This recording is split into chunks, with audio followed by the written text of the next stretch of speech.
Hey guys, so we just had the report from California, well, NatGav, releasing out stating that 98% of the fuel used on road by natural gas is RNG. And the trend has been growing since 2017. You know, the fuel that nobody wants, the dirty fuel. But let's just think this through a little bit.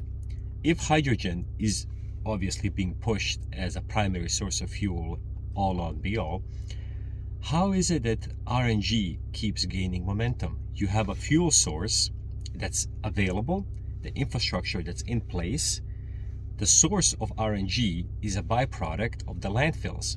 The landfills are going to keep growing. As a population, we grow. The source is also going to be from dairy cows and every other source that emits CO2s, so that can be used into the methane. So that sector is never going to stop. It's only going to keep on going and growing. As a population, we expand, we grow. We are harnessing a source of fuel that's going to keep on growing, which needs very minimal production. The pipelines are in place, it's being adopted, source of fuel is there. Hydrogen, yes, it's readily available, but the infrastructure is not there. The cost is through the roof. It needs to be processed, it needs to be shipped, it needs to be used, and also the units need to be developed to utilize that fuel. Electricity, same thing. If you look at PepsiCo, they're going to receive maybe 10, 20, 50 units from Tesla. Infrastructure is in place. But what if they're 1 megawatt chargers? What does that mean? If you park 5 Tesla units, depleting the grid of 1 megawatt chargers, they're not going to tap into the grid. The grid has been upgraded. Check mark. But the mega chargers have been installed.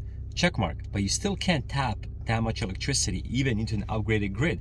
I can bet you any money that energy storage units are installed, which are harnessing the energy from the upgraded grid. So when you have 5, I'm talking about 5 Tesla semis line up, tap into the grid, they're taking the energy from the energy storage units.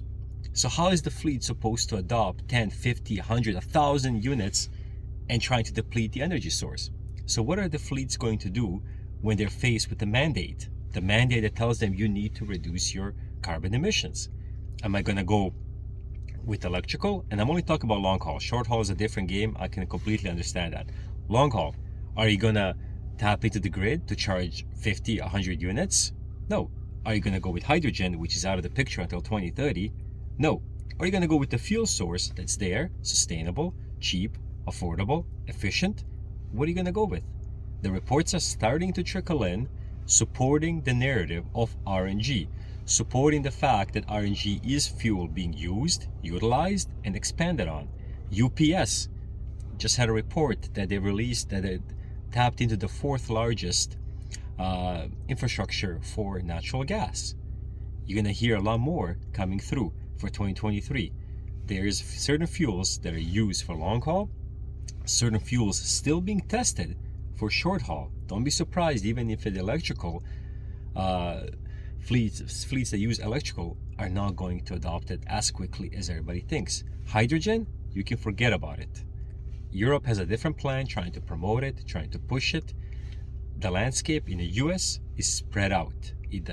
The hydrogen does not work. It will work for ports, it will work for airplanes in the future, A to B specific scenarios. As soon as you have a grid that branches out, hydrogen is a lost cause. Electricity, possibly short haul.